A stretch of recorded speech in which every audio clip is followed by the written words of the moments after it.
Cost and politics మీద ఒక రెండవ సెషన్ను కానిద్దాం. ఈ రెండవ సెషన్లో ముఖ్యంగా కాస్ట్ను పాలిటిక్స్కి ఏం రిలేషన్ ఉంది, కాస్ట్ పాలిటిక్స్ మీద ప్రభావం చూపిందా లేకపోతే పాలిటిక్స్ కాస్ట్ మీద ప్రభావం చూపిందా? ఇదివరకు ఏం నేర్చుకున్నాం మనము, ఏ విధంగా కుల సంఘాలు ఏర్పడి కుల సంఘాల యొక్క మెంబర్స్ యొక్క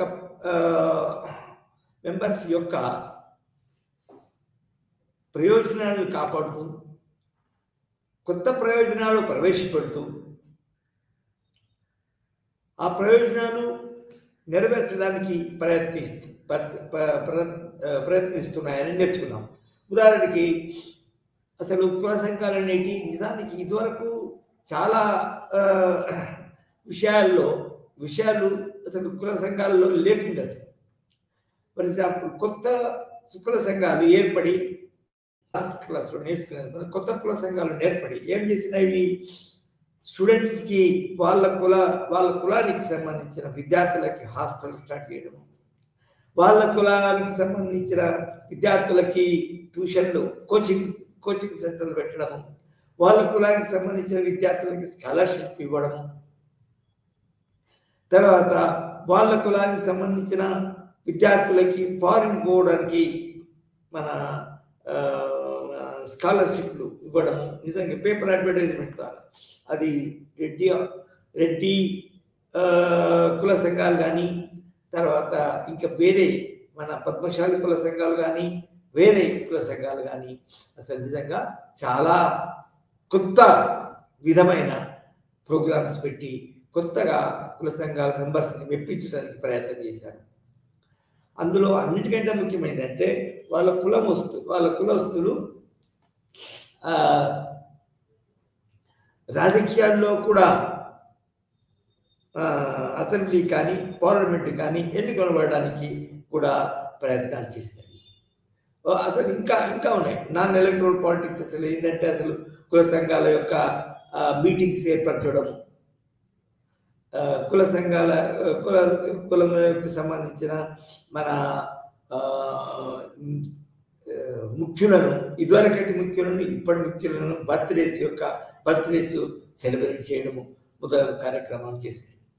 అయితే ఇంకా మనం లోతుకు పోయి చూస్తే అసలు ఇంకా రోజు కొన్ని ఏ మార్పులు వస్తున్నాయి అంటే, ఇక్కడ మార్పులు అంటే ఏంటంటే ఇప్పుడు ఈ నిజానికి ఈ కుల సంఘాలు నిజానికి ప్రథమంగా మొట్టమొదలు అప్పర్ కాస్ట్కే పరిమితమైనవి. రెడ్డి కాస్ట్, కమ్మలు బ్రాహ్మణ్స్ వ్యతిరేకంగా, రెడ్డి కాస్ట్ కూడా బ్రాహ్మణ్స్ వ్యతిరేకంగా, బ్రాహ్మణ్ డామినేషన్ వ్యతిరేకంగా, వైశ్య కాస్ట్ కూడా చాలా కార్యక్రమాలు చాలా అసోసియేషన్ ఫామ్ చేసినవి, తర్వాత మన కార్యక్రమాలు చేపట్టుకున్నట్టు. అయితే ఇంకా ఎందుకంటే ఎలక్ట్రల్ మన భారతదేశము ఎంచుకున్న ప్రజాస్వామ్యము, తర్వాత యూనివర్సల్ ఫ్రాంచైజ్ అంటే అందరికీ ఓటు హక్కు ఉంటుంది. సార్వజనీన ఓటు హక్కు ప్రవేశపెట్టడం వల్ల చాలా కింది కులాల వాళ్ళు కూడా నిజానికి ఓటు హక్కు కలిగి ఉంటారు. సో మొన్నటి వరకు అంటే ఈ దశాబ్ద కింది వరకు కింది కులాలు అనేవి నిజానికి మన ఈ కాస్ట్ అసోసియేషన్స్ ఫామ్ చేసుకోలేదు. నిజానికి అప్పర్ కాస్ట్ వాళ్ళు నిజానికి కాంగ్రెస్ పార్టీ కింద అప్పర్ కాస్ట్ వాళ్ళు నిజానికి లోయర్ కులస్తులని నిజానికి మన ఏమంటుందని అణచివేసినాయి అని చెప్పొచ్చు. సో ఈ విధంగా మనము ఈరోజు మాత్రము కొత్త కులాలను కూడా పొలిటికల్ పార్టీస్ రాజకీయం చేసి వాటిని ఏ విధంగా మొబిలైజ్ చేసి ఈవెన్ అధికారంలోకి కొన్ని పార్టీలు ఫర్ ఎగ్జాంపుల్ ముఖ్యంగా దళితుల కొరకే ఏర్పాటు పరిచిన బిఎస్పీ ఫర్ ఎగ్జాంపుల్ ఏ విధంగా మన తక్కువ కింది కులాలను మన మొబిలైజ్ చేయడం జరిగిందో ఇందులో ముఖ్యంగా మనం నేర్చుకుందాం. అయితే ఫస్ట్ కుల సంఘాలు మళ్ళా ఇందులో కూడా రిపీట్ చేస్తే కొత్త కులాలు మన పాత కులాలు మన తక్కువ కులాల నుంచి ఏర్పాటు సంఘాలు ఏర్పడిన తర్వాత ముఖ్యంగా పాత కుల మన అప్పర్ కాస్ట్ తర్వాత లోవర్ కాస్ట్ నిజంగా ఏం చేస్తాయంటే తమకు ఏ కులము ఓటు వేయడానికి ఆశిస్తున్నారో ఆ కులం వాళ్ళకి మన జనసంఖ్య నిష్పత్తిలో టికెట్స్ అలాట్ చేయడం ముఖ్యమైన కుల సంఘం యొక్క మన ఇది అంటే ఇది పార్టీలే చేస్తారు. నిజానికి పార్టీలే ఏ కులానికి ఎక్కువ సంఖ్య ఉంటే ఆ కులానికి ఎక్కువ సంఖ్యలో వాళ్ళకు అసెంబ్లీ కానీ తర్వాత పార్లమెంట్ కానీ మన ఇది టికెట్స్ ఇవ్వడం జరుగుతుంది. ఇది చాలా ముఖ్యమైన విషయం. తర్వాత ఏ కులం యొక్క పార్టీ సపోర్ట్ బేస్ ఏ కులంలో మన జనసంఖ్య ఎక్కువ ఉంటే ఆ కులానికి ఎక్కువ మన ప్రాతినిధ్యం ఇవ్వడము, ప్రాధాన్యతను ఇవ్వడము, వాళ్ళ యొక్క సమస్యలను పరిష్కరించడము.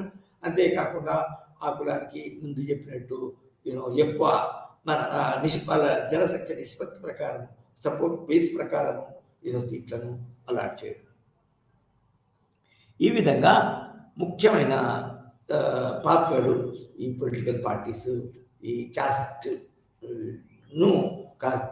పరిగణనలో తీసుకొని వాళ్ళ క్యాస్ట్ యొక్క మన మద్దతు జయించడము సాధించడము ప్రయత్నం చేసినాయి. అయితే ఇంకా వేరే ముఖ్యమైన ఇష్యూస్ కాస్ట్ అండ్ పాలిటిక్స్. ముఖ్యంగా మనం ఏది నేర్చుకోవాలి, ఏది ఇంపార్టెంట్గా తీసుకోవాలంటే పాలిటిక్స్ అనేది, పొలిటికల్ పార్టీస్ అనేవి, పొలిటికల్ ఇన్స్టిట్యూషన్స్ అనేవి కాస్ట్ను పొలిటిసైజ్ చేయడం జరుగుతుంది. అంటే పొలిటిసైజ్ అయిన కాస్ట్లు మళ్ళా వాళ్ళ యొక్క డిమాండ్స్, వాళ్ళ యొక్క అవసరాలు, వాళ్ళకి ఏం అవసరాలు ఉన్నాయో ఆ పార్టీల ద్వారా, రాజకీయ గ్రూపుల ద్వారా మన పెద్ద పార్టీలు కానీ చిన్న పార్టీలు కానీ, మన నేషనల్ పార్టీస్ కానీ రాష్ట్రీయ స్థాయి పార్టీలు కానీ వాళ్ళను ఈ క్యాస్ట్లు ఏ విధంగా ఉపయోగించుకుంటాయో మనం ఇప్పుడు చూద్దాం. ఫస్ట్ ఏంటంటే పొలిటికల్ పార్టీస్, ఇతర రాజకీయ సంస్థలు కాస్ట్ అసోసియేషన్ని, కాస్ట్ తత్వాన్ని పొలిటిసైజ్ చేయడం అనేది ముఖ్యంగా జరుగుతుంది. సో అప్పుడు కాస్ట్ ఏం చేస్తాయంటే పొలిటిసైజ్ చేసే ప్రాసెస్లో వాళ్ళ యొక్క డిమాండ్ను ముందు పెట్టి, బాబు మాకు ఈ డిమాండ్స్ మాకు పరిష్కరించాలా. అందులో ముఖ్యమైన విషయం ఏంటంటే రిజర్వేషన్స్. అయితే మనకి మొట్టమొదటి నుంచి అంటే రాజ్యాంగం ప్రారంభించిన నుంచి మీకు తెలుసు, ముఖ్యంగా మన ఎస్సీలకి ఎస్టీలకి అసెంబ్లీలోను మరియు మన పార్లమెంట్లోను రిజర్వేషన్స్ కల్పించారు. అయితే అక్కడ ఏం జరిగింది అంటే నిజానికి అంబేద్కర్ ఒక అపవాదు కూడా ఉంది. అసలు బీసీలకి తర్వాత ఇతర కాస్ట్లకి అతను ఏం చేశాడు. సో ఈ ప్రాసెస్లో ఈ తరుణంలో మండల్ కమిషన్ అనేది ఈ బీసీలకి పర్టికులర్గా ఓబీసీలకి మరియు మోస్ట్ బ్యాక్వర్డ్ కాస్ట్ ఓబీసీలకి మరియు ఓబీసీలకు కూడా రిజర్వేషన్ కల్పించాలా అనే ఉద్దేశంతో మండల్ కమిషన్ అనేది మన విపి సింగ్ మన అపాయింట్ చేసి దాని యొక్క మన రికమెండేషన్స్ ఇంప్లిమెంటేషన్ చేయడం మొదలుపెట్టారు. అయితే ఇక్కడ మనము కాస్ట్ అండ్ రిజర్వేషన్స్ అనే సబ్జెక్ట్ని చదివే ముందు ఇందులో ఇదివరకు ఏమాత్రము రిజర్వేషన్ ఇవ్వబడని ఓబీసీలు కాస్ట్ మరియు కాస్ట్ ఏమి డిమాండ్ చేస్తున్నాయి, ఎందుకు కొట్లాడుతున్నాయి అనేది చదవాలా. అదేవిధంగా వాళ్ళు చేసే వాళ్ళ యొక్క డిమాండ్ల ప్రకారము కేంద్ర ప్రభుత్వం కానీ రాష్ట్ర ప్రభుత్వం కానీ మండల్ కమిషన్ ప్రకారము రిజర్వేషన్ కొత్త వాళ్ళకి కొత్త సెక్షన్స్కి రిజర్వేషన్ ఇస్తుంటే దాన్ని వ్యతిరేకించడము అనేది కూడా జరిగింది. అంటే కాస్ట్ అండ్ రిజర్వేషన్స్ అనే సబ్జెక్ట్ కింద మనము అంశం కింద ఏం చదవాలంటే రిజర్వేషన్స్ కోసం డిమాండ్ చేస్తుంటే ఎవరు backward cost, most backward cost, OBCs మన డిమాండ్స్ ఇస్తుంటే వాళ్ళ యొక్క తమ యొక్క అవకాశాలు పోతాయని అప్పర్ కాస్ట్ వాళ్ళు ఏం చేస్తారంటే లేదు కాస్ట్ మన ఎస్సీలకి బీసీలకి ఇచ్చిన తర్వాత దానికి వేరే విధంగా మన అప్పర్ కాస్ట్ వేరే విధంగా జాబ్స్లో కానీ తర్వాత మన ఏంటది ఇది జాబ్స్లో కానీ మరియు మన important national level state level విద్యాసంస్థల్లో సీట్లు కానీ రిజర్వేషన్స్ మెరిట్ మీద ఇవ్వాలని దానికి మండల్ కమిషన్కి వ్యతిరేకంగా మన పోరాడడం జరిగింది అన్నట్టు. దానికి ఈ పోరాటంలో మన మెరిట్ ఉండాలని పర్టికులర్గా మెడికల్ కాలేజ్, ఎందుకంటే బట్టి ఈ వేరే కాలేజీలలో ఆర్ట్స్ కాలేజీలు మన కామర్స్ కాలేజీలలో దానికి మన డిమాండ్ తక్కువ ఉంటుంది బట్టి. కానీ మెడికల్ కాలేజీలో మాత్రము ఒక సీట్ రిజర్వేషన్ ద్వారా వస్తే నీకు దానికి లక్షల రూపాయలు, అంటే బయట ప్రైవేట్ కాలేజీలో కనుక నువ్వు తీసుకోవాలంటే ఇందులో రాకపోతే ఇది ప్రైవేట్ కాలేజీలో ఒక ₹1,00,000 పెట్టి ఆ ప్రైవేట్ కాలేజీలో కొనవలసి వస్తుంది. సో ఇటువంటి పరిస్థితుల్లో మెడికల్ కాలేజీలో చాలామంది దానికి ఆ రిజర్వేషన్స్ మన ఇది ఓబీసీలకి బీసీలకి తర్వాత మోస్ట్ బ్యాక్వర్డ్స్ అలాట్ చేయడం వల్ల చాలామంది నష్టపోతారు అనే భయంతో, మాకు సీట్లు రావు అనే భయంతో మెరిట్ పై మీదనే మెరిట్ బేసిస్ ఆధారంగా చేసుకొని రిజర్వేషన్ మన ఇది అడ్మిషన్స్లో ఇది మెడికల్ కాలేజీలలో అడ్మిషన్స్ ఇవ్వాలని చాలా పోరాటం చేయడం జరిగింది. Actually it is the agitation of upper caste students against the the mandal commission. So కానీ మండల్ కమిషన్ దానికి మన ప్రారంభము ఇమీడియట్ మన ఇంప్లిమెంటేషన్ కూడా జరిగింది. దానికి ప్రభుత్వము మన లొంగలేదు, కానీ మెల్లమెల్లిగా ఇంట్రొడ్యూస్ చేసింది. దానివల్ల ఏంటంటే మీకు ఇప్పటి వరకు మొన్న ఒక 10 సంవత్సరాల వరకు నిజానికి పీపీసీ కాలంలో ప్రవేశపెట్టబడిన రిజర్వేషన్స్ నిజానికి మొన్న 10 సంవత్సరాల కిందనే ఇంప్లిమెంట్ చేయబడినవి. అవి ఏంటి అంటే పర్టికులర్గా కేంద్ర ప్రభుత్వంలో మన ఇది 27% జాబ్స్లో 27% మన అడ్మిషన్స్లో బీసీలకి ఓబీసీలకి దానికి ఒక పెద్ద ఆఫర్ ఇవ్వడం జరిగింది. సో ఈ ఆఫర్ ప్రకారం ఈనాటికి కూడా ఇప్పుడు కూడా దానికి కేంద్ర ప్రభుత్వ సంస్థలలో జాబ్స్లో 27% బీసీలకి, కేంద్ర ప్రభుత్వం మన విద్యా సంస్థలలో సెంట్రల్ యూనివర్సిటీ ఫర్ ఎగ్జాంపుల్ నేను హైదరాబాద్ యూనివర్సిటీ సెంట్రల్ యూనివర్సిటీలో రిటైర్ కాకముందే అసలు 27% అడ్మిషన్స్ రిజర్వేషన్స్ ఓబీసీలకి వచ్చింది అన్నట్టు. సో ఇది నిజానికి ఓబీసీలకి పెద్ద గొప్ప ఆఫర్.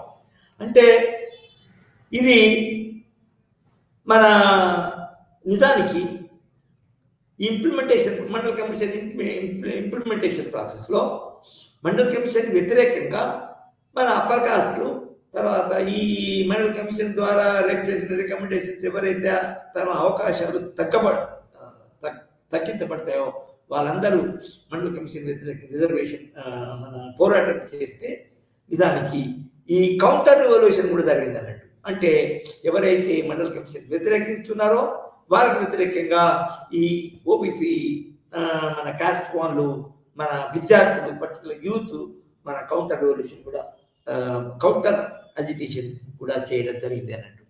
అందరికీ ఆఖరికి ఏంటంటే అది మండల కమిషన్ యొక్క ఓబీసీ రిజర్వేషన్స్ మన ఇంప్లిమెంట్ చేయబడి ఉన్నట్టు. సో ఇందులో ముఖ్యంగా ఈ మన మండల కమిషన్ వ్యతిరేకంగా పోరాటాలు ఏ జిల్లా ఏ స్టేట్స్లో జరిగినాయంటే ముఖ్యంగా మీరు గుజరాత్, రాజస్థాను, యూపీ, బీహార్ ఇవి ఈ దాంట్లో బాగా జరిగినాయి. తర్వాత వీటికి వ్యతిరేకంగా మన ఇది కూడా ఈ మన ఈ రాష్ట్రాల్లోనే లోయర్ కాస్ట్ తర్వాత ఓబీసీలు కూడా కౌంటర్ అజిటేషన్ చేసింది అని చెప్పొచ్చు. అయితే దీనికి ఈ అజిటేషన్స్కి అనుగుణంగా పొలిటికల్ పార్టీస్ ప్రత్యేక బోత్ బీజేపీ అండ్ కాంగ్రెస్, ఎందుకంటే ఈ రిజర్వేషన్ కాలంలో మండల్ కమిషన్ ఇంప్లిమెంట్ చేసే కాలంలో మండల్ కమిషన్స్ చుట్టూ తిరుగుతున్న రాజకీయాల కాలంలో నిజానికి కాంగ్రెస్ మరియు బీజేపీలు కూడా వాళ్ళకు ఈ డిమాండ్స్కి ఈ మండల కమిషన్కి అనుకూలంగా మలుచుకోవడానికి తగ్గలేదు. ఇదివరకు ఫర్ ఎగ్జాంపుల్ రాజకీయాలలో కాంగ్రెస్ పార్టీ సామాన్యంగా అప్పర్ కాస్ట్లకు ఎక్కువ స్థానాలు ఇచ్చేసింది, లోయర్ కాస్ట్ కూడా ఇచ్చేది, కానీ అప్పర్ కాస్ట్లకు ఎక్కువ ఇచ్చేది. కానీ దీని ఈ మన మండల కమిషన్ తర్వాత తన యొక్క పాలసీని కూడా మార్చి తర్వాత వాళ్ళ రాష్ట్రాల్లో దానికి ఇంప్లిమెంట్ ఇది ఈ మన ఓబీసీలకి తర్వాత ఇతరులకి ఎక్కువ ప్రాధాన్యత ఇవ్వడం జరిగింది. తర్వాత రిజర్వేషన్స్ను ఇంప్లిమెంట్ చేయడం కూడా జరిగింది అన్నట్టు. తర్వాత మన ఇందులో రిజర్వేషన్స్ అండ్ క్యాస్ట్ అనే దాంట్లో ఏం జరుగుతుంది అంటే మండల్ కమిషన్ రికమెండ్ చేసిన ఫీచర్సే కాకుండా కొన్ని కులాలు అటు అప్పర్ కాస్ట్కి సంబంధించినవి కావు, ఇటు పూర్తిగా లోయర్ కాస్ట్ సంబంధించినవి కావు. ఏదో కారణం వల్ల వాళ్ళు రిజర్వేషన్ కింద ఇంక్లూడ్ చేయకుండా ఉండడం. అయితే అంటే ఇంక్లూడ్ చేయకుండా అనేక కారణాలు ఉండవచ్చు. ఎందుకంటే ఇప్పుడు ఉదాహరణకి ఒక మన Kamma caste, Kapu caste for example, అది లోయర్ కాస్ట్ వస్తుందా అప్పర్ కాస్ట్ వస్తుందా? ఆంధ్రప్రదేశ్లో ఇప్పటికీ కమ్మల మధ్యన కాపుల మధ్యన ఈ కాపులు మేము రిజర్వేషన్ కేటగిరీలో ఉంచాలి మమ్మల్ని అని కొట్లాడుతూనే ఉన్నారు. అది దాని చుట్టే అక్కడ పార్టీ రాజకీయాలు తిరుగుతుంటాయి. సో అదేవిధంగా నార్త్లో కూడా నిజానికి కొన్ని కులాలు ఏం చేస్తున్నాయంటే వాళ్ళు మండల కమిషన్ ఇచ్చిన మండల కమిషను మన పేర్కొన్న కులాల్లో వాళ్ళ కులం లేకుంటే నిజానికి మా కులం కూడా అందులో ఇంక్లూడ్ చేయాలా. ఫర్ ఎగ్జాంపుల్ జాట్స్ ఏమన్నా అంటే మండల కమిషన్ పేర్కొన్న ఆ లిస్టులో మమ్మల్ని చేర్చాలా. నిజానికి కొన్ని క్షత్రియ కులాలు సామాన్యంగా మన ఈ కాస్ట్ విధానంలో కాస్ట్ కుల మన ఫ్రేమ్వర్క్లో నిజానికి Kshatriyas come as the second class, Brahmins, Kshatriyas, Vaishyas and Shudras and untouchables of course. అయితే కొన్ని ప్లేస్లలో క్షత్రియాస్ కూడా మమ్మల్ని ఈ ఓబీసీలలో చేర్చాలా అనే పోరాటాలు జరిగినాయి. సో మీరు చూడండి అసలు ఏ విధంగా కుల ప్రాతిపదికన రిజర్వేషన్స్ ఏర్పాటు చేసినప్పుడు ఎటువంటి డైనమిక్స్ దానికి డెవలప్ అయినాయి, ఎటువంటి పాలిటిక్స్ డెవలప్ అయినాయి కనుక చూస్తే చాలా విచిత్రంగా ఉంటుంది. ఎందుకంటే ఇందులో అప్పర్ కాస్ట్ ట్రెడిషనల్గా మొట్టమొదటి నుంచి దశాబ్దాల నుంచి నిజానికి అప్పర్ కాస్ట్ అనబడే క్షత్రియాస్ కూడా వీళ్ళు మమ్మల్ని ఓబీసీలను చేర్చాలా అని పోరాటం చేయడం జరిగింది. సో ఇది ఇంకొక నిజానికి ఇంకొక డైమెన్షన్ అన్నట్టు. అయితే ఇటువంటి పాలిటిక్స్ నిజానికి మన చదివిన స్కాలర్స్లలో ముఖ్యులు Ghanshyam Shah, Gujarat institute of social studies అని ఒక ఇన్స్టిట్యూట్ ఉంది, గుజరాత్ యూనివర్సిటీలో భాగంగా ఉన్నది. అందులో ఘన్శ్యామ్ షా అనేవాడు దానికి డైరెక్టరు. అతను నిజానికి మంచి మంచి స్టడీస్ కూడా కండక్ట్ చేసేవాడు. అది నిజానికి మన ఈ జరిగిన ప్రాసెస్ అంతా, ఈ జరిగిన ఈ మన activism, cost activism in relation to reservations మీద మంచి స్టడీస్ చేయడం జరిగింది. అయితే ఇక్కడ ముఖ్యంగా మనం నేర్చుకోవాల్సిందంటే ఈ మండల్ కమిషన్ వల్ల మనకు ఒక కొత్త ఊపు వచ్చింది, రాజకీయాల్లో ఒక కొత్త కోణం వచ్చింది. ఏంటి అంటే మండల్ కమిషన్లో ఏర్పాటు ముఖ్యంగా కేంద్ర బిందువు అయిన ఈ మన ఇది అప్పర్ కాస్ట్ అని మిడిల్ కాస్ట్ ఏదైతే బీసీలు ఉన్నారో వాళ్ళను యాక్టివేట్ చేయడం జరిగింది. ముఖ్యంగా మన అదే మన దానికి మండల్ కమిషన్ ఏర్పాటు మన పేర్కొన్న బీసీలను ఓబీసీలను వ్యతిరేకంగా కూడా పోరాటం జరిగింది. ఆ పోరాటం ఎందుకు జరిగింది అనేది మనం గమనించాలి, చేయాలి, స్టడీ చేయాలి. దానికి గవర్నమెంట్ ఏం చేసింది, ఇటు మన వాళ్ళకి ఓబీసీలకి రిజర్వేషన్స్ మండల ప్రకారం ఇస్తూనే వాళ్ళకి అప్పర్ కాస్ట్ వాళ్ళకి కొన్ని మన ఇది ఏమంటుందని మన సీట్లలో నిజానికి కొన్ని సంస్థలలో మెరిట్ను పాటించడం జరిగింది. So it was in fact a big big change in the Indian politics with reference to caste and politics. Reservation ముందే రిజర్వేషన్ చుట్టే నిజానికి కాస్ట్ యొక్క పాలిటిక్స్ జరిగినాయి. దానికి ఈ రెండింటి మధ్య ఈ సంఘర్షణకు అనుగుణంగానే పొలిటికల్ పార్టీస్ వాళ్ళు అధికారంలోకి రావడం జరుగుతుంది. అంతేకాకుండా అధికారం వచ్చేప్పుడు ఎలక్షన్స్ వచ్చినప్పుడు ఎస్ఎస్ఎస్ మీ యొక్క డిమాండ్స్ని మేము తీరుస్తాము, మీకు రిజర్వేషన్స్ ఇస్తాము, తర్వాత అన్ని కావాల్సిన మన కొత్త మన విధానాలు రూపొందిస్తాము అని నిజానికి ప్రామిస్ చేయడం జరుగుతుంది. మనం వచ్చిన తర్వాత ఈ కొత్త రిజర్వేషన్స్ మన కొత్త కమిటీ మండల్ కమిషన్ ప్రకారంగా రిజర్వేషన్స్ ఇంప్లిమెంట్ చేయడం అనేది జరిగింది అన్నట్టు. సో ఇది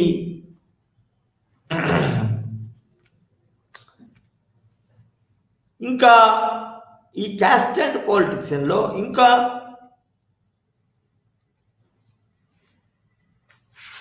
ముఖ్యమైన విషయం ఏంటంటే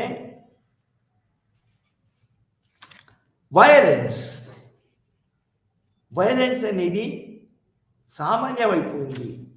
ఎందుకంటే ఈ చైతన్యము, సామాజిక చైతన్యము ఎడ్యుకేటెడ్ సెక్షన్స్ మధ్యలో ఉండడము, తర్వాత సిటీలోనే కాస్ట్ ఫీలింగ్స్ ఉండకపోవడము జరుగుతుంది అన్నట్టు.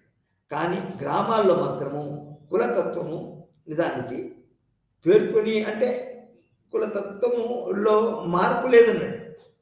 కులతత్వంలో ఏంటి అంటే మన అప్పర్ కాస్ట్ వాళ్ళు లోయర్ కాస్ట్ వాళ్ళని దూరంగా ఉంచడం, వాళ్ళకి వాటర్ తర్వాత ఇతర జనానికి మన యాక్సెస్ ఇవ్వకపోవడము, తర్వాత వాళ్ళ వాళ్ళ నుంచి కూలీలను పెట్టుకుంటే, లేబర్ను పెట్టుకుంటే ఆ లేబర్లో ఎక్స్ప్లాయిట్ చేయడం,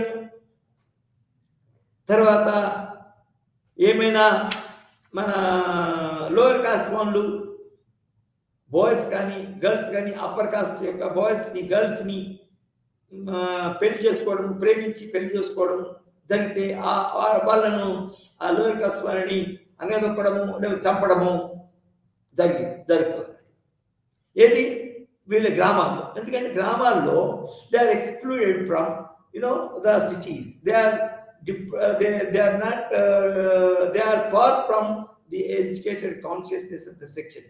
ఏదో మన గ్రామాలలో ఒకరు ఇద్దరు బాగా చదువుకొని సిటీలో పోయి ఉద్యోగం చేస్తే వాళ్ళ మధ్యన వాళ్ళకు ఈ కాస్ట్ కాన్షియస్ ఉండదు, కానీ పల్లెటూరు మాత్రము అక్కడే ఉంది.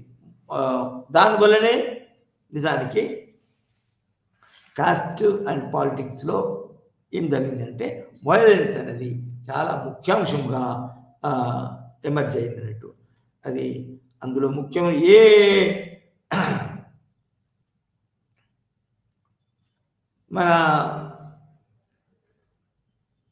ఏ అంశాల మీద ఈ కాస్ట్ పాలిటిక్స్, ఇది అప్పర్ కాస్ట్ మరియు లోయర్ కాస్ట్ మధ్య ఏం జరిగిందంటే, ఫస్ట్ ఏంటంటే ఇప్పుడే చెప్పినట్టు మన వాళ్ళు లోయర్ కాస్ట్ వాళ్ళని పర్టికులర్గా లోయర్ కాస్ట్ ఎవరు మన మాలా మాదిగా అన్టచబుల్స్ని వాటర్ యాక్సెస్ కాకుండా లేకపోతే మన చిన్న లోయర్ కాస్ట్ వాళ్ళు ముట్టుకొని తాగిన నీళ్ళ యొక్క వనరులు ఏవైతున్నాయో వీళ్ళు ముట్టుకోకూడదని, ఆ బావిలో నీళ్ళు మళ్ళీ ఆ బావిలో వీళ్ళు అప్పర్ కాస్ట్ వాళ్ళు తాగకూడదు అనేది మొదలైన అది అన్నట్టు. తర్వాత లోయర్ కాస్ట్ వాళ్ళని ఎకనామిక్ కూలీ తక్కువ ఇవ్వడం ద్వారా, తర్వాత ఫోర్స్ఫుల్గా కూలీలను ఒకవేళ వాళ్ళు కూలీకి రాకుండా కూడా మన ఎందుకు రాదు అని కూడా ఫోర్స్ఫుల్ కూడా కూలీ మన లేబర్ పెట్టుకోవడము, తర్వాత తమ యొక్క లేబర్ చేయించుకోవడము, పొలాల్లో కానీ ఇంకా ఇతర దానిలో కానీ లేబర్ చేయించుకోవడం జరుగుతుంది అన్నట్టు. సో అది తర్వాత ఇంకా ఏంటంటే లోయర్ కాస్ట్ వాళ్ళు మన ఎలక్టరల్ పాలిటిక్స్లో కూడా ఈ పోటీ చేస్తే కానీ ఓటేస్తే కానీ పోటీ చేయకుండా తర్వాత ఓటు వేయకుండా కూడా ఈ అప్పర్ కాస్ట్ వాళ్ళు లోయర్ కాస్ట్ వాళ్ళని వయలెంట్గా ఫోర్స్ఫుల్గా అణిచివేయడం కూడా జరుగుతుంది. అది పల్లెటూళ్ళలో ముఖ్యంగా. ఎందుకంటే లోయర్ కాస్ట్ వాళ్ళు వస్తే లోయర్ కాస్ట్ వాళ్ళు లీడర్స్ అవుతారు, అదేవిధంగా లోయర్ కాస్ట్ వాళ్ళు లోయర్ కాస్ట్ లీడర్స్కే ఓట్లు వేస్తారు.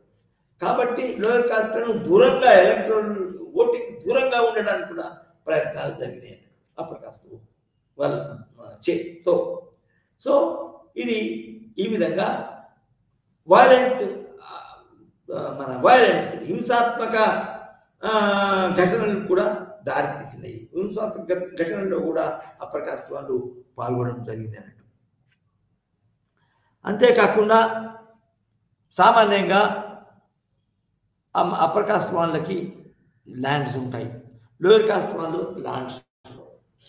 లోయర్ కాస్ట్ వాళ్ళు ఒక నిజానికి ట్రెడిషనల్గా సాంప్రదాయంగా సనాతనంగా ఏమైంది అంటే లోయర్ కాస్ట్ వాళ్ళు ల్యాండ్స్ ఓనర్షిప్ చేసుకోకూడదు, ఓన్ చేయకూడదు, ఓనర్షిప్ ఉండకూడదు అనేది అప్పర్ కాస్ట్ యొక్క భావం. వాళ్ళు లోయర్ కాస్ట్లు అప్పర్ కాస్ట్ వాళ్ళ భూములను కూలీలుగాను మన కౌలు రైతులను ఏదో చేయాలి. అయితే ఈ ఇష్యూల మీద కూడా నిజానికి వైలెన్స్ అనేది సామాన్యంగా జరిగింది, ఇప్పుడు కూడా జరుగుతుంది. అయితే ఏంటి అంటే లోయర్ కాస్ట్ వాళ్ళు మన ఒక ల్యాండ్ను ఆక్యుపై చేయడం కానీ, లేకపోతే ఒక ల్యాండ్ని మన ఏంది గవర్నమెంట్ ల్యాండ్ అయితే ఆక్యుపై చేస్తుంటే వాళ్ళు అప్పర్ కాస్ట్ వాళ్ళు ఆపడం కానీ, ఎందుకంటే గవర్నమెంట్ వాళ్ళకి వచ్చే అప్పర్ కాస్ట్ వాళ్ళకి వచ్చే లాభం దానివల్ల పోతుంది. అప్పర్ కాస్ట్ వాళ్ళు ఆక్యుపై చేసుకుంటే వాళ్ళకి లాభం పోదా, లోయర్ కాస్ట్ వాళ్ళు ఆక్యుపై చేయకూడదు అనే విషయం. అంతేకాకుండా సామాన్యంగా మన ఈ ల్యాండ్ ఫార్మ్స్లో అప్పర్ కాస్ట్ వాళ్ళ యొక్క ల్యాండ్ని లోయర్ కాస్ట్ వాళ్ళు ఆక్యుపై చేసుకోవాలి. ఏది అసైన్ చేసిన తర్వాత ఆ అసైన్మెంట్ ప్రాబ్లం, ఆ అసైన్ అంటే పంచడం, అలాట్ చేయడం. లోయర్ కాస్ట్ వాళ్ళకి ల్యాండ్ అలాట్ చేసిన తర్వాత, మిగులు భూమి అలాట్ చేసిన తర్వాత అప్పర్ కాస్ట్ వాళ్ళు ఎవరైతే భూమి కోల్పోయారో వాళ్ళకి ఆ భూమి కోల్పోయిన భూమి మీద దానికి అప్పర్ కాస్ట్ లోయర్ కాస్ట్ వాళ్ళు అది పంచబడిన వాళ్ళు ల్యాండ్ అలాట్మెంట్ చేయబడిన వాళ్ళు దానికి వచ్చి ఆక్యుపై చేసే ప్రాసెస్ కూడా నిజానికి మన వైలెన్స్ అనేది రావడం జరుగుతుంది అన్నట్టు. అంటే ఈ విధంగా నిజానికి మన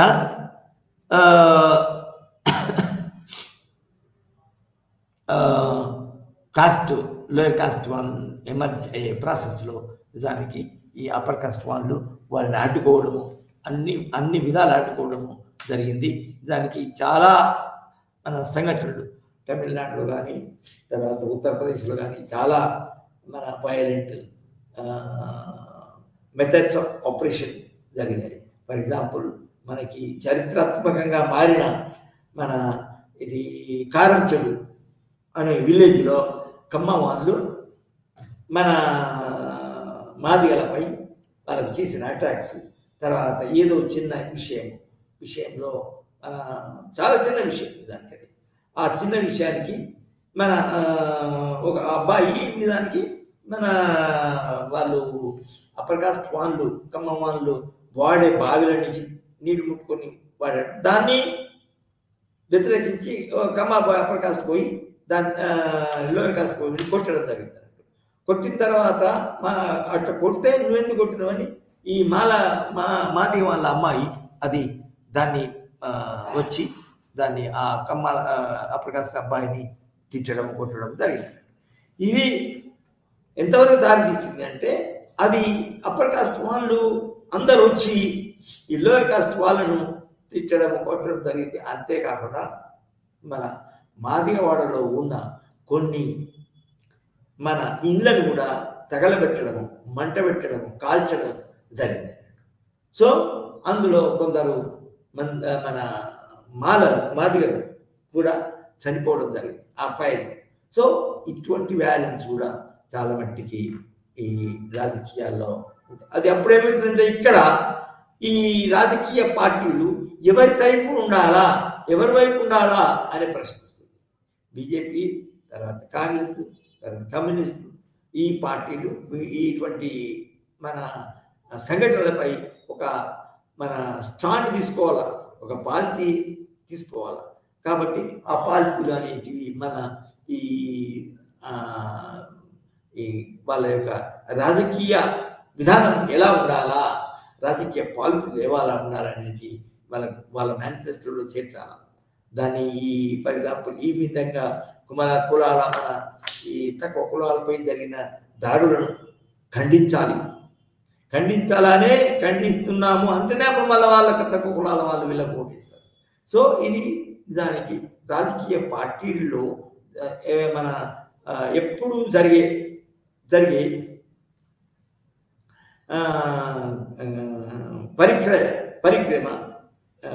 పరిక్రియ అప్పుడు ఇది వాళ్ళకి చాలా డెలికేట్ విషయాల్లో కూడా రాజకీయ పార్టీలు కొత్త నిర్ణయాలు తీసుకోవాల్సి వస్తుంది. ఎందుకంటే వాళ్ళకు ఓటు హక్కు, వాళ్ళు వ్యతిరేకిస్తాం అనుకో వాళ్ళు ఓటేయరు.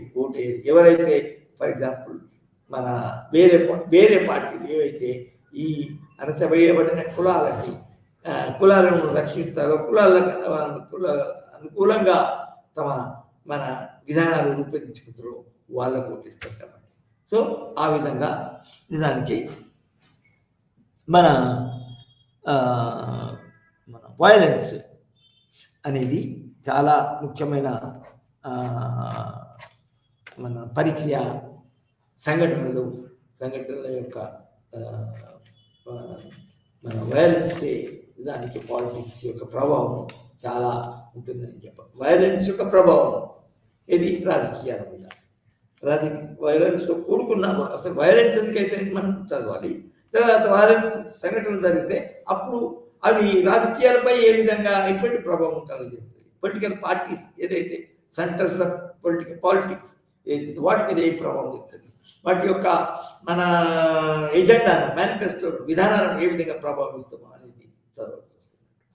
తర్వాత politics and caste and politics అనే మనం ఈరోజు టాపిక్లో ఇంకొక అంశం ఏంటంటే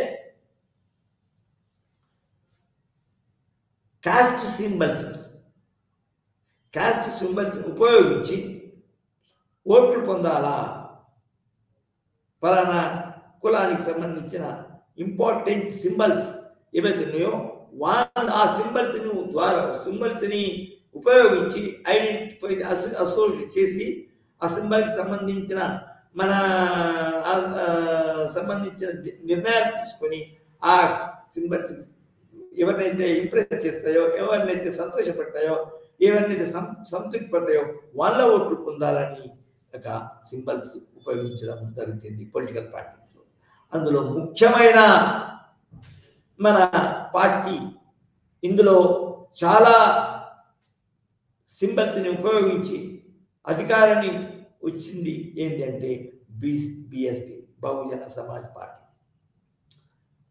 బహుజన సమాజ్ పార్టీ నిజానికి ఉత్తరప్రదేశ్లో 4 సార్లు మాయావతి నాయకత్వంలో 4 సార్లు అధికారం వచ్చింది. నిజానికి మన భారతదేశ చరిత్రలో అది గొప్ప అది ముఖ్యంగా ఏంటి అంటే దళితులు అనే అనేక లోయర్ కాస్ట్ వాళ్ళకి, లోయర్ మిడిల్ కాస్ట్ వాళ్ళకి ప్రాధాన్యత ఇవ్వడం జరిగింది. లాస్ట్ మూమెంట్లో కొన్నిసార్లు మన 3 సార్లు అయిన తర్వాత 4వ దాంట్లో దానికి ఆమె మాయావతి అప్పర్ కాస్ట్లో కూడా కొన్ని రిజర్వేషన్స్ ఇచ్చింది, అది వేరే విషయం. కానీ but the BSP Bahujan Samaj party represented the lower cost. అయితే లోయర్ కాస్ట్ సింబల్స్ని ఏ విధంగా ఉపయోగించింది, లోయర్ కాస్ట్ యొక్క సపోర్ట్ని ఏ విధంగా గుంజుకుని తన వైపు తిప్పుకున్నది, వాళ్ళు అప్పర్ కాస్ట్ పార్టీస్కి ఓట్లు వేయకుండా అక్కడ ఏముంది చెప్పండి మీరు, లోయర్ కాస్ట్ సమాజ్వాదీ పార్టీ ఉంది, ఎస్పీ, తర్వాత బీజేపీ ఉంది, తర్వాత కాంగ్రెస్. వీళ్ళ వైపు ఓట్లు పోకుండా తన పార్టీ వైపు బిఎస్పీ వైపు ఓట్లు వచ్చేటట్టు ఆమె నిజానికి చాలా అనేక సింబల్స్. అందులో ముఖ్యమైన విషయం ఏంటి అంటే అంబేద్కర్ ఒక సింబల్గా తీసి, ఒక ఆకర్షణగా చేసి, అవి అంబేద్కర్ పేరు మీదనే కొన్ని విలేజ్ ఐడెంటిఫై చేసి, ఎక్కడైతే దళిత పాపులేషన్ ఎక్కడ బాగా ఉంటుందో ఆ విలేజ్కి అంబేద్కర్ విలేజ్ అని పేరు పెట్టారు.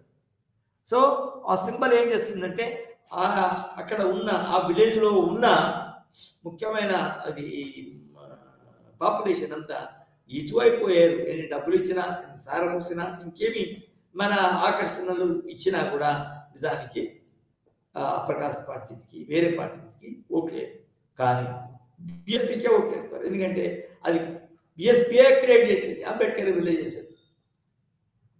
ఆ విధంగా సింబల్స్ని ఉపయోగించుకోవడం. అంతేకాకుండా అంబేద్కర్ పేరు మారుమోగే విధంగా ఒక మొత్తం రాష్ట్రములో అతని చాలా ముఖ్యుడుగా అన్నట్టు మారుమోగే విధంగా దళితులను రక్షించి, దళితుల యొక్క సంక్షేమం గురించి అతను చాలా చట్టాలు చేశాడు. తర్వాత అతన్ని ఫాలో అవుతూ మాయావతి కానీ, తర్వాత మన ఇంకా ఈ ఇతర దళిత నాయకులు అతని యొక్క మన విధానాలను అనుసరించడము జరిగింది అన్నట్టు. సో ఇంకో సింబల్ ఏంటంటే ఉదాహరణకి లక్నోలో ఒక లక్నో పార్క్, అంబేద్కర్ పార్క్ అనేది కన్స్ట్రక్ట్ చేయడం జరిగింది అన్నట్టు. Ambedkar park in Lucknow. So ఆ విధంగా సింబల్స్ని ఉపయోగించి పొలిటికల్ పార్టీస్ మన దళితులని, ముఖ్యంగా మన బహుజనులని తమ వైపు ఆకర్షించుకుని వాళ్ళ యొక్క ఓట్లను పొందడము జరిగిందన్నట్టు. సో ఈ విధంగా క్యాస్ట్ అండ్ పాలిటిక్స్లో ముఖ్యంగా రిజర్వేషన్ అంశం చుట్టూ, తర్వాత వయలెన్స్ అంటే కాస్ట్, అప్పర్ కాస్ట్, లోయర్ కాస్ట్ని హింసించడము, అనగదొక్కడము అనే వయలెన్స్ అనే ఇష్యూస్ మీద మన ఇష్యూస్, తర్వాత ఏ విధంగా కాస్ట్ సింబల్స్ని, కాస్ట్కి సంబంధించిన లీడర్స్, హీరోస్, మన చాలా శ్రేష్టమైన త్యాగాలు చేసిన నాయకుల యొక్క సింబల్స్ని ఉపయోగించి ఏ విధంగా కాస్ట్ యొక్క ఓట్లను పొందడం జరుగుతుంది అనేది మనం చూసాం. తర్వాత ఎన్నికలలో డైరెక్ట్గా ఏ విధంగా పాలిటిక్స్ తన యొక్క రోల్ ప్లే చేస్తుంది అని చూస్తే నిజానికి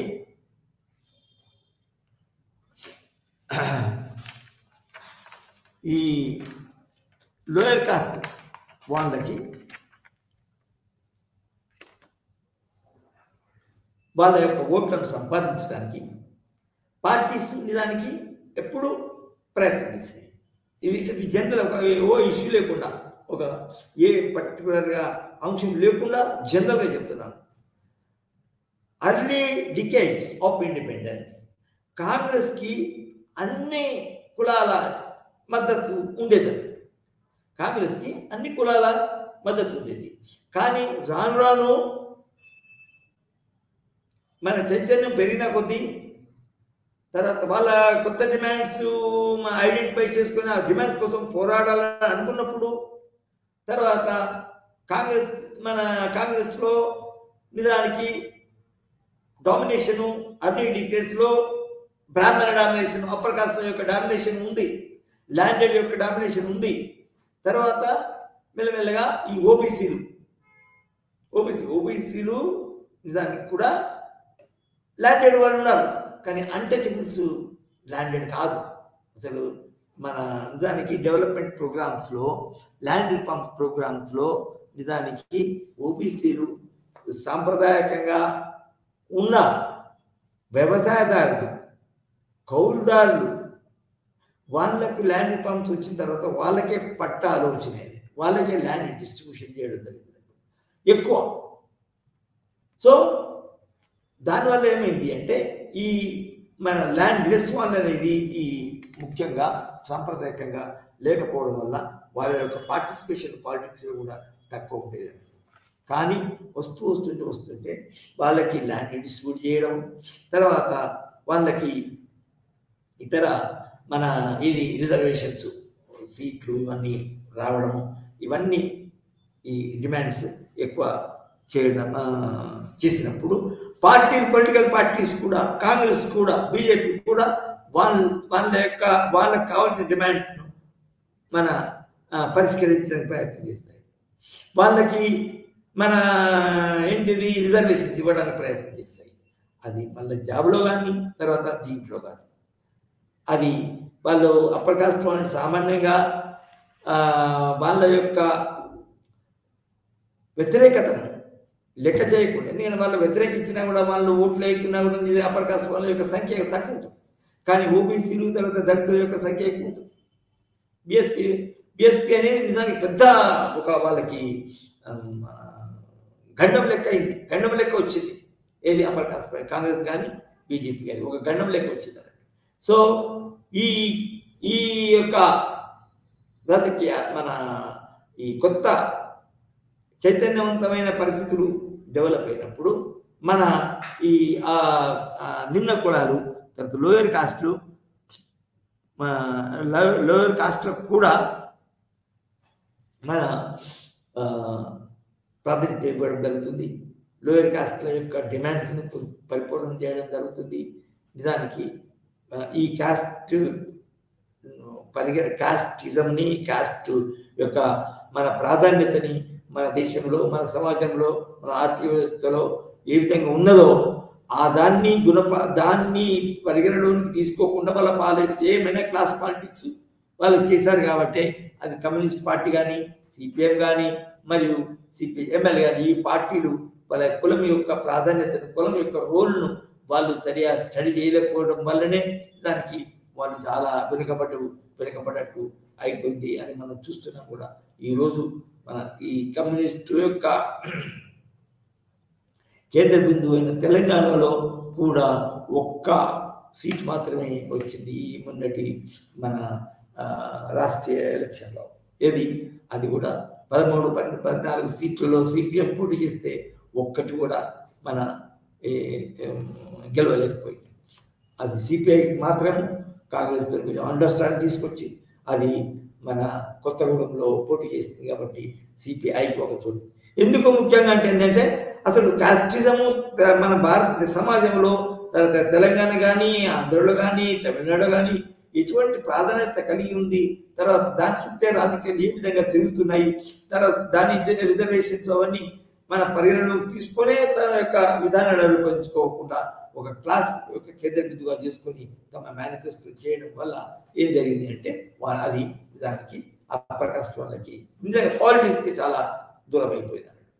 సో ఈ విధంగా ఇప్పుడు ఇదివరకు రోజుల్లో కాకుండా ఇది మన కాంగ్రెస్ మన అప్పర్ కాస్ట్కి ప్రాధాన్యత ఇచ్చేది. లోయర్ కాస్ట్ యొక్క మన వాళ్ళకి ఏం చేయకుండా లోయర్ కాస్ట్ యొక్క మన మద్దతు పొందింది అన్నట్టు. కానీ కాస్ట్ కాన్షియస్నెస్, తర్వాత ఇతర పొలిటికల్ కాన్షియస్నెస్ వచ్చింది. తర్వాత తమకు సంక్షేమము, జాబ్స్, విద్యాలు కావాలనే ఒక చైతన్యం వచ్చిన తర్వాత మాత్రం అవి కాంగ్రెస్కి వ్యతిరేకంగా మొదటి వేరే పార్టీ, పర్టికులర్గా మన ప్రాంతీయ పార్టీలు మొదలైనవి. ప్రాంతీయ పార్టీలు రావడం వల్ల ఏమవుతుంది అంటే వాళ్ళకి మనం ఏదైనా సమస్య వస్తే డైరెక్ట్గా పోయి ఇక్కడనే ఉంటారు కదా. ప్రాంతీయ పార్టీ అంటే ఏ రాష్ట్రంలో ఏర్పడుతుందో ఆ రాష్ట్రం యొక్క ప్రభుత్వం, వ్యక్తులందరూ దగ్గర ఉంటారు. ప్రాంతీయ పార్టీ, నేషనల్ పార్టీస్ అంటే ఎక్కడో చాలా దూరం ఉంటారు నేషనల్ లీడర్స్. కాబట్టి ప్రాంతీయ పార్టీల యొక్క ప్రాధాన్యత పెరిగిన తర్వాత నిజానికి ఈ మనకి దేశ రాజకీయాలు పూర్తిగా మారినాయి. ప్రాంతీయ పార్టీలు ఏర్పడిన తర్వాత నేషనల్ పార్టీస్ యొక్క మన డామినేషన్ కూడా కంటిన్యూ చేయలేకపోయింది తమ యొక్క డామినేషన్. అప్పుడు ఏం చేసినాయి అంటే అవి మన కేంద్ర ప్రభుత్వం, రాష్ట్ర ప్రభుత్వంలో ఏర్పడ్డ మన ప్రాంతీయ పార్టీలతో అలయన్స్ పెట్టుకున్నాయి. ముఖ్యంగా మీకు తెలుసు, ఒక 15 సంవత్సరాల నుంచి మనకు అలయన్స్, నేషనల్ అలయన్స్ అంటే for example national democratic alliance అనేది బీజేపీ ఆధ్వర్యంలో ఒక అలయన్స్ ఏర్పడింది. అదేవిధంగా యూపీఐ, యునైటెడ్ పీపుల్స్ యూపీఐ అని ఒక సోనియా గాంధీ కాంగ్రెస్ కింద ఒక అలయన్స్ ఏర్పడింది. ఈ అలయన్స్ల కింద ఈ ప్రాంతీయ పార్టీలను మన తమ ఆధ్వర్యంలోకి తీసుకొని ఈ మెయిన్గా ఒక అలయన్స్ ఇంకొక అలయన్స్ వ్యతిరేకంగా మన ఎలక్షన్లో పోటీ చేయడము జరిగింది అన్నట్టు. ఈ దీంట్లో నిజానికి ప్రతి పార్టీ, అది జ్ఞాపకం ఉంచుకోండి, ప్రతి పార్టీ కొత్తగా అడ్వాన్స్ అయ్యే నిమ్న కులాలకి ప్రాధాన్యత ఇవ్వడము జరుగుతుంది. ఇవ్వకపోతే దానికి ఓటు రాకపోతే గెలవము. మొత్తం ఏదో మసిపూసి మారడికాయ చేయాలా పాలిటిక్స్. సో ఉదాహరణకి చెప్తున్నాను, మన బీజేపీ అది లోయర్ కాస్ట్ మీద ఎంత ప్రేమ ఉందో కానీ, ఫర్ ఎగ్జాంపుల్ బీసీని మన రాష్ట్రాలలో సీఎంగా చేస్తాము. ఇంతవరకు సామాన్యంగా బీజేపీలో మన అప్పర్ కాస్ట్ వాళ్ళే మన సీఎంలు కావడం జరిగింది. కానీ ఇప్పుడు బీసీలకి, ఎస్సీలకి ప్రాధాన్యత ఇస్తాము. తర్వాత మన బీసీలకి అంతేకాకుండా ఆదివాసులు కూడా ప్రాధాన్యత ఇస్తామని చెప్పి, ఆదివాసీ మన ఇదివరకు ప్రెసిడెంట్ అతను మన లోయర్ కాస్ట్ ఎస్సీకి సంబంధించిన వాడు. ఇది ద్రౌపది ముర్ముల కంటే ముందు అతను ఎస్సీకి సంబంధించిన లీడర్. దాని తర్వాత అదే మన చిన్న కులాలకి ప్రాధాన్యత ఇవ్వాలని ఏం చేసింది, సింబాలికల్ అయినా కూడా ఈ ద్రౌపది ముర్ములు ఒక ట్రైబల్ లేడీకి ప్రెసిడెంట్గా చేసింది అన్నట్టు. తర్వాత ఇక్కడ మనం తెలంగాణ ఎలక్షన్లో రాష్ట్ర ఎలక్షన్లో వేసినప్పుడు మేము బీసీఏని ముఖ్యమంత్రి చేస్తాము అని ఐడెంటిఫై చేయలేదు అనుకోండి. కానీ ఐడెంటిఫై చేస్తే ఎక్కువ ఓట్లు వచ్చేదో ఎక్కువ సీట్లు వచ్చేదో తెలియదు, కానీ బీసీకి ముఖ్యమంత్రిగా చేస్తామని చెప్పినారు. ఈ విధంగా నిజానికి నేషనల్ పార్టీస్ కూడా ఈ లోయర్ లెవెల్ కాస్ట్ ఓటర్స్ని, మెంబర్స్ని నిజానికి మన ఆకర్షించడానికి ప్రయత్నం చేస్తున్నాయి. అంటే దాని అర్థం ఏంటి, కాస్ట్ మన పొలిటికల్ పార్టీసు ఈ వాళ్ళు చేసే కార్యక్రమాలు, వాళ్ళు మేనిఫెస్టో చేసి లిస్టు పెట్టేటప్పుడు ఆ టైంలోనే నిజానికి ఈ కాస్ట్ వన్ డిమాండ్ చేయడం జరుగుతుంది. మా కాస్ట్ వన్లకి మన సీట్లో అలర్ట్ చేయాలమ్మా, జనాభా ఎక్కువ ఉంది, ఇట్లా ఉంది అట్లా ఉంది, 2 ఇవ్వాలా, 10 ఇవ్వాలా, 50. బీసీలకు ఇంకా నిజంగా తెలుసు కదా మీకు, బీసీలు అయితే చాలా దశాబ్దాల నుంచి కొట్లాడుతున్నారు. ఏంటి అంటే మొట్టమొదలు ఎస్టీలకి political reservations in parliament and assemblies. ఏది మన ఎస్టీలకి రిజర్వేషన్స్ ఇవ్వడం జరిగింది. మొట్టమొదటి చూస్తున్నది వాళ్ళకు ఒక కమిషన్ కూడా ఏర్పాటు చేయడం జరిగింది, ఎస్సీ కమిషన్ అని. దానికి ఏదైనా మార్పులు చేర్పులు చేయాలంటే ఆ కమిషన్ యొక్క పర్మిషన్ తీసుకోవడమే, అభిప్రాయాన్ని తీసుకున్న తర్వాత ఏదైనా మార్పులు చేయాల్సి ఉంటుంది. అయితే ఇప్పుడు కొత్తగా చాలా రోజుల నుంచి ఏం చేస్తున్నారంటే బీసీలకు కూడా మాకు అసెంబ్లీలో మరియు పార్లమెంట్లో స్థానాలు రిజర్వేషన్ కావాలా అని కొట్లాడుతున్నారు. ఇప్పుడు డామినెంట్ ఇష్యూ. అయితే ఆ విధంగా ఇచ్చినప్పుడు నిజానికి మళ్ళా దానికి సంబంధించిన ఘర్షణలు సంఘర్షణలు ఏ విధంగా వస్తాయి, అది బీసీకి బీజేపీ అయితే బీసీకి చీఫ్ మినిస్టర్ ఇవాళ బీసీకి ప్రైమ్ మినిస్టర్ చేసింది కూడా ఇదివరకే. బీసీ మన రాష్ట్రాల్లో బీసీకి సీఎం ఇస్తారంటుంది కానీ బీసీలకు మన ఎస్సీ ఎస్టీలకు దానికి ఇంకా మన ఎటువంటి మన గిఫ్ట్లు ఎటువంటి ఆఫర్స్ ఇస్తుందో ఇంకా తెలియదు. ఎందుకంటే రిజర్వేషన్స్ అనేది చాలా ఇంపార్టెంట్. మన ఎస్సీ సీఎం చేయాలన్నా ప్రెసిడెంట్ చేయాలన్నా కూడా ఎక్కడన్నా ఒక ఎడ్యుకేటెడ్ ఎస్టీని తీసుకొచ్చి అతన్ని చీఫ్ మినిస్టర్ చేయొచ్చు, గవర్నర్గా చేయొచ్చు, లేకపోతే ప్రెసిడెంట్ చేయొచ్చు. కానీ నాయకత్వంలో చేయడానికి చాలా కష్టం.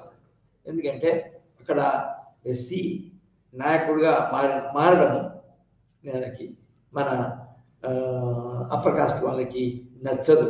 వాళ్ళకి ఎస్సీ లీడర్గా ఉన్నప్పుడు వాళ్ళ కింద పనిచేయాలనేది వాళ్ళకి నచ్చదు. కాబట్టి అప్పర్ కాస్ట్ వాళ్ళు కూడా వాళ్ళ యొక్క మన అటిట్యూడ్స్తో వాళ్ళ యొక్క అహంకారంతో వాళ్ళే అధికారంలోకి రావాలని పనిచేస్తారు. ఎస్సీలకి బీసీలకి ఓకే రిజర్వేషన్స్ ఇస్తాం, తర్వాత మన మన మన సీట్లు కేటాయిస్తాము, కానీ వాళ్ళను మన లీడర్స్గా సీఎంస్గా మన పిఎంస్గా చేయడానికి ఇష్టపడడం అనే విధంగా వాళ్ళు మన అప్పర్ కాస్ట్ పార్టీస్ ముఖ్యంగా బీజేపీ ప్రయత్నించడం జరుగుతాయి.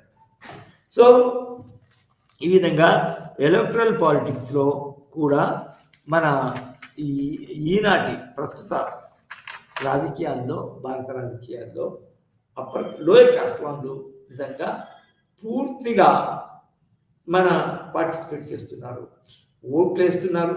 ఓట్లు ఇస్తామని మీరు మాకు ఈ విధమైన బెనిఫిట్స్ ఇస్తేనే, ఇటువంటి రిజర్వేషన్స్ ఇస్తేనే మీకు ఓటేస్తాం, మా మా మన జనాభా ప్రకారం మా నిష్పత్తిలో సీట్లు ఇస్తేనే, సీట్లు అలా ఇస్తేనే మీకు ఓట్లు ఇచ్చేస్తాం. అంతేవిధంగా మరి పర్టికులర్గా బీసీస్ ఓబీసీలు అయితే దానికి మన అసెంబ్లీలో కానీ పార్లమెంట్లో కానీ మాకు సీట్లు రిజర్వ్ చేస్తేనే ఆ పార్టీకి ఆ అలయన్స్కి ఓట్లు ఇస్తామని ఇదో ఆమె రాజకీయం జరుగుతున్నారు. ఏ విధంగా వాళ్ళు రాజకీయం చేసి పార్టీలు రాజకీయం చేస్తే ఇవి ఈ మన కుల ఓటర్స్, కుల సభ్యులు, కులాలు చిన్న కులాలకి మైనార్టీ ముఖ్యంగా వాళ్ళు కుల సభ్యులు వాళ్ళకి వాళ్ళ డిమాండ్స్ వాళ్ళు ముందు పెట్టడం, తర్వాత వాటిని వాళ్ళు చేసిన కోరికలని వాళ్ళ ప్రయోజనం నెరవేర్చుకోవడం జరుగుతుంది. సో ఈ విధంగా కాస్ట్ అండ్ పాలిటిక్స్లో మనము ఈ సెకండ్ లెక్చర్లో కొన్ని కొత్త విషయాలు నేర్చుకున్నాము అని చెప్పొచ్చు. సో దీంతో మనము ఈ అంటే కొంచెము ఇంకా టైం ఉంది కాబట్టి మనం ఇప్పుడు ఇవాళ మనం జరిగిన లెక్చర్ మనం కొంచెం రివ్యూ చేసుకోవచ్చు. ఇది ఏ విధంగా రివ్యూ చేస్తుందంటే ఇదివరకటి లెక్చర్లో ముఖ్యంగా కాస్ట్ అసోసియేషన్స్ మరియు కాస్ట్ ఫార్మేషన్స్ నిజానికి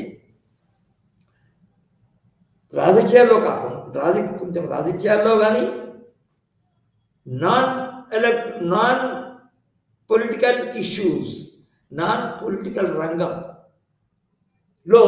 ఏ విధంగా కాస్ట్ ఫార్మేషన్ చేసిందని మనం ఇదివరకు కాస్ట్ మెంబర్స్కి ఆ కాస్ట్లో వచ్చిన స్టూడెంట్స్, ఆ కాస్ట్లో వచ్చిన కుటుంబాలు, ఆ కాస్ట్లో వచ్చిన మన పెళ్లి కాని పిల్లలకు పరిచయ వేదికలు ఏర్పడము, రెడ్డి కాస్ట్ అసోసియేషన్ అట్లా పెట్టుకోవడము, ఏ విధంగా ఆ కాస్ట్ సభ్యులకి అనేక లాభాలు చేకూర్చడము అనే మన పని పెట్టుకోవడం జరిగింది. దానికి తోడు అఫ్ కోర్స్ కాస్ట్ కులాలు తమ యొక్క కులస్తుడికి మన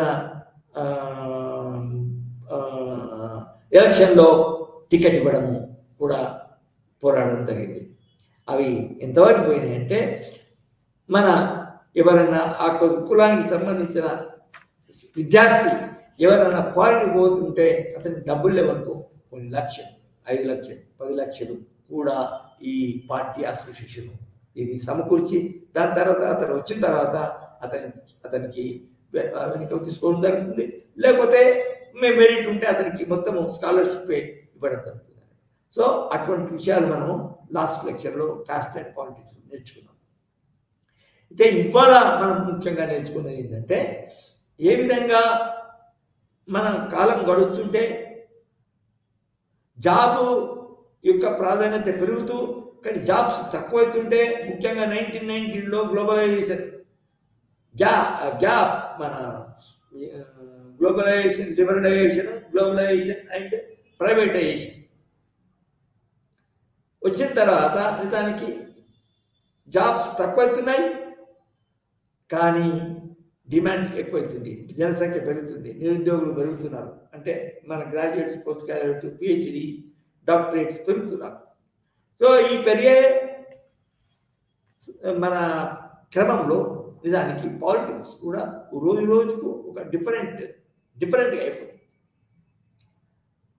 ఆ డిఫరెంట్గా అయ్యే ప్రాసెస్ని మనం రిజర్వేషన్, అందులో ముఖ్యంగా రిజర్వేషన్స్ అనేది ముఖ్యంగా మనం డిస్కస్ చేసుకున్నాం. అంటే ఏంటంటే పర్టికులర్గా ఈ విధంగా రిజర్వేషన్స్ మన మన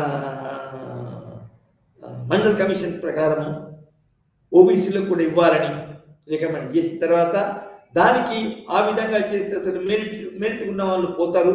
ఇదివరకు ఎస్సీలకు రిజర్వేషన్ ఇచ్చారు కదా, కానీ అప్పుడే మాకు అప్పర్ కాస్ట్ సంబంధించిన విద్యార్థులు అనుకుందాం, వాళ్ళు నిజానికి మండల్ కమిషన్ ఇచ్చిన మన రికమెండేషన్ వ్యతిరేకంగా జరిగింది, అజిటేషన్ చేయడం జరిగింది.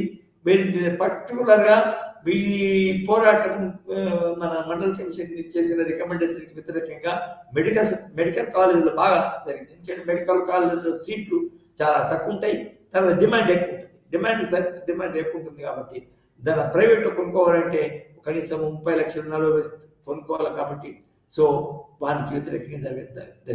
కానీ మండల్ కమిషన్ నిజానికి ఇంప్లిమెంటేషన్ నోచుకుంది. తర్వాత నోచుకుంటేనే నిజానికి ఇది ఓబీసీలకి అభ్యర్థులు మన జాబ్స్లో ప్రభుత్వ సంస్థల్లో మాత్రమే, ప్రభుత్వ సంస్థల్లో నిజానికి మన 27% జాబ్స్ ఉంటాయి, అది కేంద్ర ప్రభుత్వంలో. అదేవిధంగా రాష్ట్ర ప్రభుత్వంలో మన విద్యా సంస్థల్లో 27% సీట్స్ రిజర్వ్డ్ ఫర్ బీసీస్. నిజానికి అది ఒక కొత్త మార్పు మన దేశ రాజకీయాల్లో మరియు దేశ రాజకీయాల్లో మన బీసీల యొక్క అభివృద్ధి అని చెప్పవచ్చు.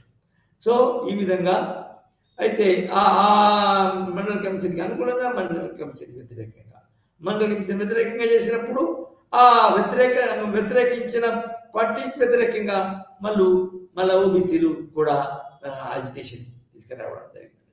సో ఈ విధంగా రిజర్వేషన్ పాలిటిక్స్ మన దేశంలో చాలా ముఖ్యమైన పాత్ర. అయితే క్యాస్ట్ అండ్ వైలెన్స్ కూడా మనము పాలిటిక్స్లోకి ఎంతవరకు వచ్చింది, తర్వాత నిజమైన ఏ విధంగా మనకి కాస్ట్ అనేది, కాస్ట్ భావన, కాస్టిజము, కాస్ట్ తత్వము, కాస్ట్ దురహంకారము నిజానికి ఇంకా పల్లెల్లో ఏ విధంగా ఉంది. అప్పర్ కాస్ట్లు ఎవరైతే ఉన్నారో వాళ్ళకి అప్పర్ క్లాస్ కూడా అయి ఉంటారు, వాళ్ళ అప్పర్ క్లాస్ కూడా స్వభావం వాళ్ళకు ఉంటుంది, ఎందుకంటే వాళ్ళ చేతిలోని భూములు ఉన్నాయి కాబట్టి. సో దానివల్ల వచ్చే వైలెన్స్ అనేది ఈ రాజకీయాల్లో దానికి ముఖ్య పాత్ర వహించిందని తెలుసు. అదేవిధంగా మన లోయర్ కాస్ట్ వాళ్ళు లేబర్ తర్వాత కావాలి తప్పకుండా. సో ఆ లేబర్ చేసినప్పుడు వాళ్ళకి ఇచ్చే కూలీ తగ్గించడం కానీ, తర్వాత చేయించుకునే పని ఎక్కువ గంటలు చేయించుకోవడానికి విధంగా చేయించుకునే రూపంలో కూడా దానికి lower cost upper caste, landed cost మన అణచివేసింది అని, దోపిడీ చేసింది అని చెప్పొచ్చు అన్నట్టు. తర్వాత అదేవిధంగా మన ముఖ్యంగా వాళ్ళ యొక్క భూములపై వ్యవసాయానికి ఉపయోగించుకోవడమే కాకుండా లోయర్ కాస్ట్ వారిని వాళ్ళతోని మన కొన్ని రాజకీయాలు ఏంటంటే భూమి కోసకే, భూమి లోయర్ కాస్ట్ వాళ్ళకి రాకుండా అప్పర్ కాస్ట్లకే ఉండాలా అనే విధంగా భూమి తగాదాలు కూడా చాలాసార్లు మన ముందుకు వచ్చినాయి. అది పాలిటిక్స్ని దానికి మన ప్రభావం చూపినాయి అని చెప్పచ్చు. కానీ ఇది అన్నింట్లో విషయాలు మాత్రము వైలెన్స్ అనేది తప్పకుండా ఉండేది. సో ఏదైనా కూడా వైలెంట్ రూపంలోనే, హింసా రూపంలోనే, హింస పాల్పడి ఈ రాజకీయాలను ఈ మన అప్పర్ కాస్ట్ పార్టీస్ కొనసాగించారు అని చెప్పొచ్చు అన్నట్టు. అదేవిధంగా మనకి కాస్ట్ సింబల్స్ ఉపయోగించడము అనేది కూడా ఈ కాస్ట్ పాలిటిక్స్లో ఒకటి. మన పాలిటిక్స్లో లబ్ధి పొందడానికి నిజానికి పార్టీలు కొన్ని, ముఖ్యంగా బిఎస్పి మన ఈ కాస్ట్కి సంబంధించిన ఇంపార్టెంట్ లీడర్స్ వాళ్ళని సింబల్స్గా చేసుకొని వాళ్ళ అతని పేరు మీద, అంబేద్కర్ పేరు మీద మన విలేజెస్ ఏర్పాటు చేసి, అంబేద్కర్ విలేజెస్ అటువంటి ఏర్పాటు చేసి అంబేద్కర్ విలేజ్లో ఉన్న అందరి యొక్క ఓట్లను పొంది మన ఎన్నికల్లో పోటీ చేసి తర్వాత గెలుపొంది మన సుమారు 5 సార్లు మన అధికారంలోకి రావడం జరిగింది. అంటే సింబల్స్ని ఉపయోగించుకోవడం. అదేవిధంగా అంబేద్కర్ సింబల్ని ఉపయోగించి దానికి మొత్తము మన ఉత్తరప్రదేశ్కి మన కేంద్ర బిందువు అయిన లక్నో క్యాపిటల్లో కూడా ఒక మన అంబేద్కర్ పార్క్ అనేది మన రూపొందించడం జరిగింది. ఈ విధంగా కాస్ట్ పాలిటిక్స్లో ముఖ్యమైన విషయాలు అన్నట్టు. అదేవిధంగా ఎలక్టరల్ పాలిటిక్స్లో జరుగుతున్న ఎలక్టరల్ పాలిటిక్స్లో నిజానికి ఇవన్నీ ఈ అంశాలకు సంబంధం లేకుండా నార్మల్గా ఏమిటి ఏంటంటే క్యాస్ట్లో ఉన్న సంఖ్యను బట్టి మనం మారుతున్న మన కాస్ట్ యొక్క డిమాండ్స్ని బట్టి, అంశాలను బట్టి నిజానికి మన పొలిటికల్ పాలిటిక్స్ దానికి అడ్జస్ట్ చేసుకోవడం కూడా జరుగుతుంది అన్నట్టు. సో అన్నిటికంటే ముఖ్యమైనది ఏంటంటే కాంగ్రెస్లో వచ్చిన మార్పు. కాంగ్రెస్ ఇదివరకు దశాబ్దాలు కొన్ని మొన్న వచ్చే 15 సంవత్సరాలు 20 సంవత్సరాల ముందు ఏం చేసింది అంటే సామాన్యంగా అన్ని కాస్ట్లకు ప్రాధాన్యత ఇచ్చేది. అందులో అప్పర్ కాస్ట్ డామినేషన్ ఎక్కువ ఉండేది. సో అలా కాకుండా మన రాష్ట్ర స్థాయిలో మన పార్టీలు ఏర్పడినప్పుడు ఆ రాష్ట్ర స్థాయిలో పార్టీలకు ప్రాధాన్యత ఇచ్చి ఈ లోయర్ కాస్ట్లకు కూడా మన తమ యొక్క ఫోల్డ్ తీసుకోవడము జరుగుతుంది. ఇవి నిజానికి మనం ఇవాళ నేర్చుకున్న ముఖ్యమైన విషయం. Thank you very much.